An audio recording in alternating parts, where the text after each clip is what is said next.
Sword versus swordsman, which one's more important? Let's find out! Ah!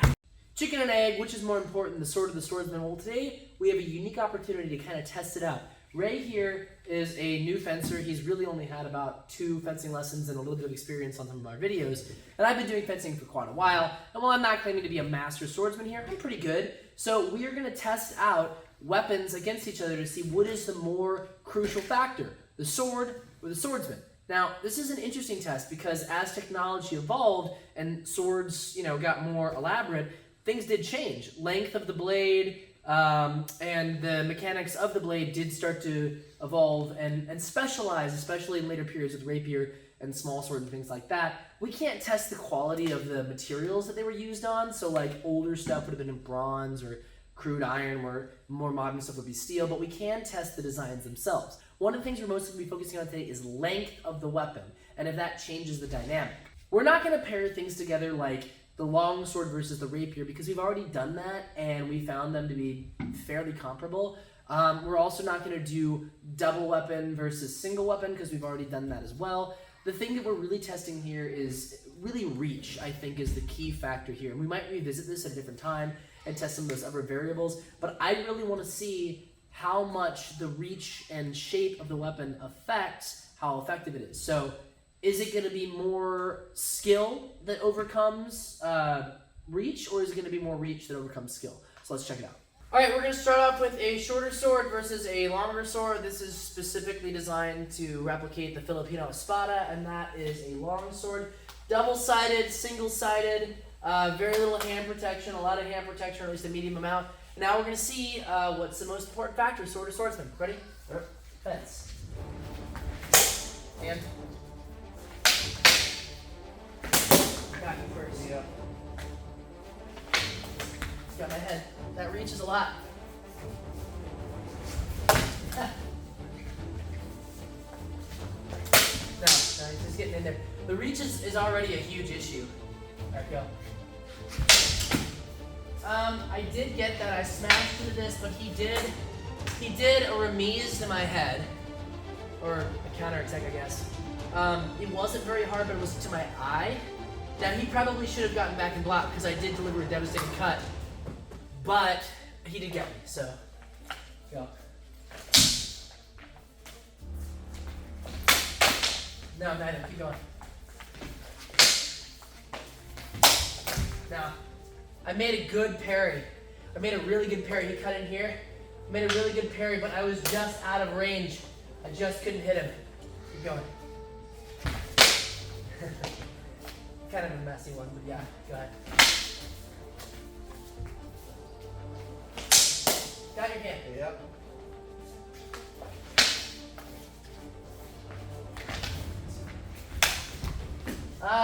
Not enough. I was able to grab that because it wasn't in a cut, so I could displace it and come in, but I still couldn't get close enough. That range is just a lot. All right, ready?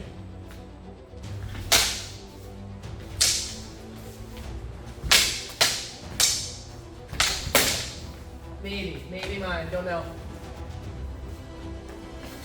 Yeah, right. Yeah. See, normally, if you had gone for a leg shot, it would have been really easy for me to just gain distance and hit him in the head, but because this is so short, even though he hit me in the leg, I still couldn't hit him. This is a huge factor. All right, go. Just keep my distance.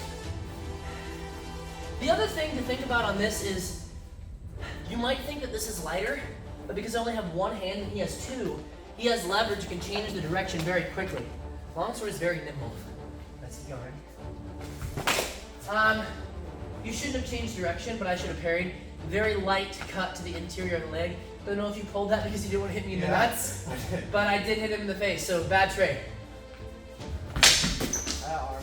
Yeah, I'm not sure how deep that was. You could have still gotten me anyway. I don't know. Probably a double. Yeah, right. Yes. Okay, one more, and then we're gonna switch.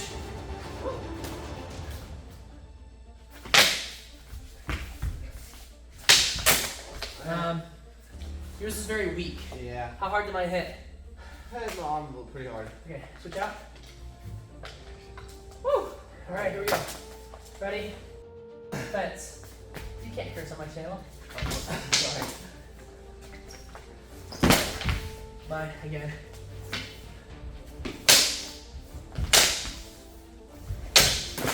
I don't know about that one. Possibly my hand, but I think it was the back of the blade, wasn't it? I'm not sure. Hand. Yeah. Just targeting that hand, that's all I need to do. Hand. Arm. Got you. Illegal. You can do it, I guess. It's a bad idea. Yeah. I broke through that. Yeah. Fine. Hand. Oh, you good? Yeah, I'm It was good. really hard. That was a double. I should have parried that. I'm sorry to be silly. That hurt. Not really. Sorry, buddy. I was just Hand. Hand. Let's talk about this. So, long weapon versus short weapon. This isn't an excuse. I don't feel great today, so I'm a little bit tired. But even with that, long weapon versus short weapon, it was a bloodbath. I know there's this popular belief that you can just be super agile and jam up your opponent and gain distance and like get in where this longsword's not effective, but it's not true. This thing's effective at all ranges. So let's say he was able to push this to the side or something. I've still got, anywhere he cuts, I've still got a parry if he push that to the side and try to get me. Whatever you need to do, I'm still in there. So it's not as effective as you think it is, but also getting that first movement is so hard. This thing is so nimble, and it can just get in there and be devastating. So, novice with a longer weapon, I'm pretty sure the score is going to show that he beat me. And I was trying, and again, I am not the best fencer in the world. This isn't I've trained a lot with this, but it's not like my best weapon. So, but I think it's a fairly valid conclusion to not conclusion at least, a data point. This is a valid data point to add to this debate. Sword versus swordsman. Right now, reach, the two-handed nature with the dexterity, big difference. And this wasn't designed to fight against this. This is a civilian defense weapon. This is not like a battlefield weapon. This one is more useful for that. So let's move on to the next phase. So in this next phase, we're gonna do longsword versus katana. This is not to prove which weapon is better. And I'm not making claims about that, but it's interesting. I want to see. So put this down. There is a huge difference on the ground. A huge difference in reach on this. And this only has one side to hit with. So this is honestly just for my own amusement. Again, this isn't my specialty weapon. I have had good amount of experience with a katana, but I'm not by any means going to say I'm an expert with it. I'm much better with a longsword. So let's check out and see somebody who does have a lot of experience fencing versus somebody who doesn't. Katana versus longsword, which one's going to be more effective? Fence. Got that one?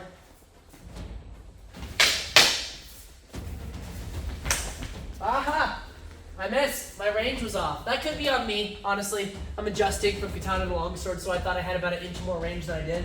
But it was a difference. Nope, that was yours. That range. Ready?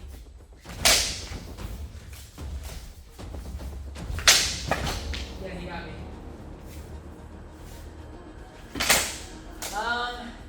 You might have got my head on that one, I don't know.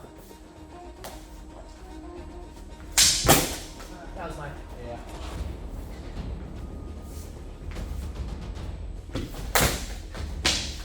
You can flick that range in there. You should have parried though. I forgot to know. You should have parried. Some of these touches might be attributable to the fact that he doesn't have self-preservation instincts yet. So some of these doubles he probably should have blocked on.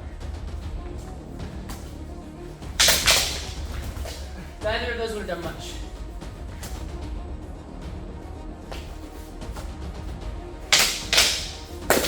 And a little bit.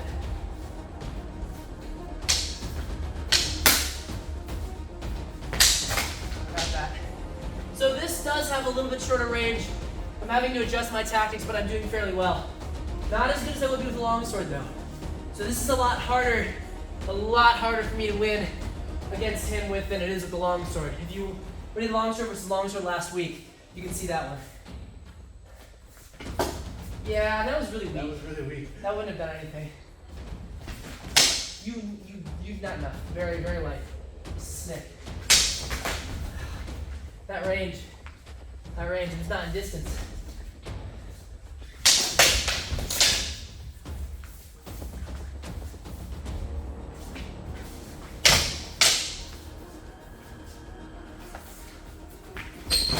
Nope, yours.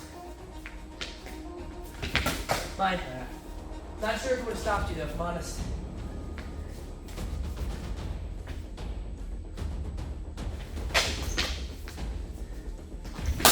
Yeah. One more, we'll switch. Did I get your hand? No, guard, okay.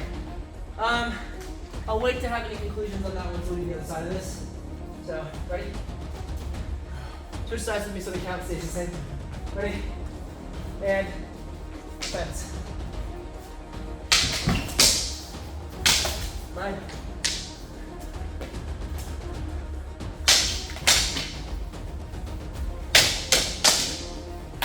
Got that hand. Yep. No, was that the blade or the back? What's the blade? Okay, cool. Yours. Ah.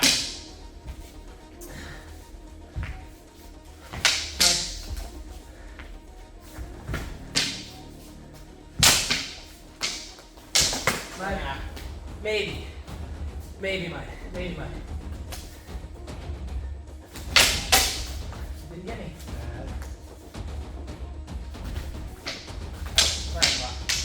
Mine. This range is just a huge advantage. Mine. First head is mine. One more. You good? Yeah.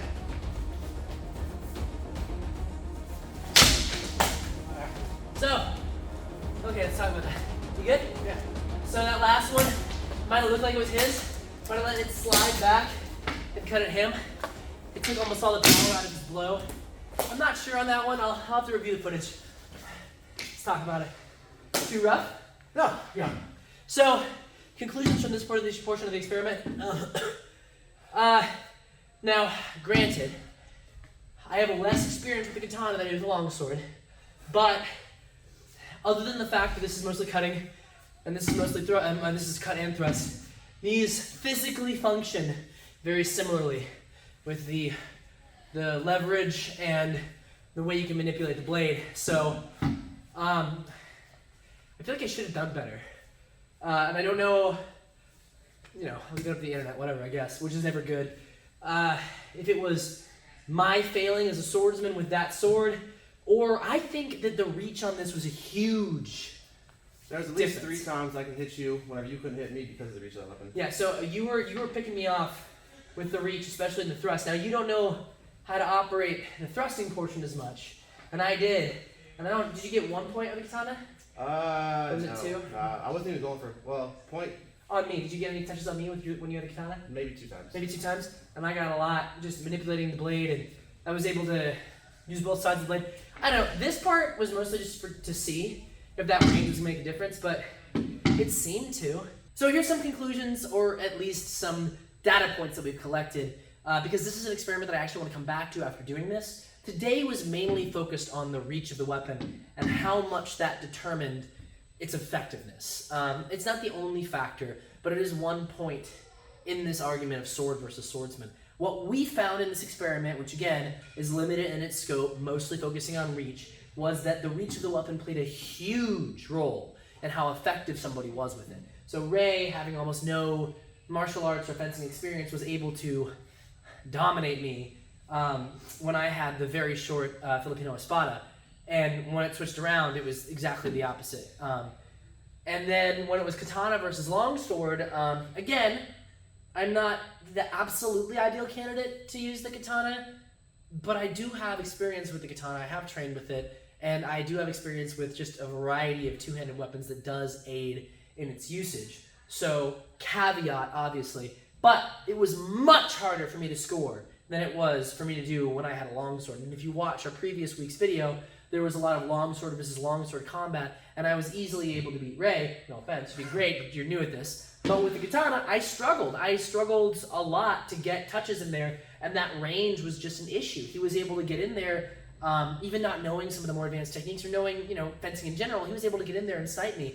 And we didn't count cuts that were too light. You'll hear me saying that didn't count because, sometimes a brush, I'm not going to stop the fight for that. But there was solid hits that he made that would have stopped me. When it switched over to longsword versus katana, granted this is my favorite weapon, probably the one I'm best at, so that wasn't the fairest of matches, but I just wanted to show the difference there, that I'm not a terrible fencer. I think the conclusions we can find from this, at least from this part of the experiment, are that length makes a huge difference. So the sword is a very big factor in the performance of a swordsman. So when we're talking about sword versus swordsman, it's not so much that any good swordsman can make any weapon work against an opponent. It's more that the weapon makes a huge difference. And I think that's pretty obvious when you look at military history. The side that has the better tech and the better, training is also a big thing, but the better tech is a huge factor in who's going to win that war or who's going to win that conflict. Now we're doing one-on-one dueling, it's a little bit different, but I don't know, I think it still factors in. So tell us if you want to see more about sword versus swordsman, if you want to see us do more experiments on it, and tell us what you think in the comments. Thank you for watching. If you enjoy this or any of our other content, please consider supporting us on Patreon. Your support allows us to keep creating shorts, fencing videos, and our major projects. When you support the team on Patreon, you get access to behind-the-scenes content, discounts on merch, opportunities to game the crew, and so much more. Don't forget to like and subscribe to stay up to date with all the fun stuff Sellsword Arts is doing. You can even ring the bell if you really feel like it. You can also join the community Discord and chat with the crew and other cool people with similar interests. And if you don't agree with something that I've said in one of these videos, you can always fill out the duel request form and challenge me to a duel so you can prove your point. You can find our Patreon and Discord link in the description. Additional links are in our bio. Thanks for watching, guys, and we'll see you on the next video.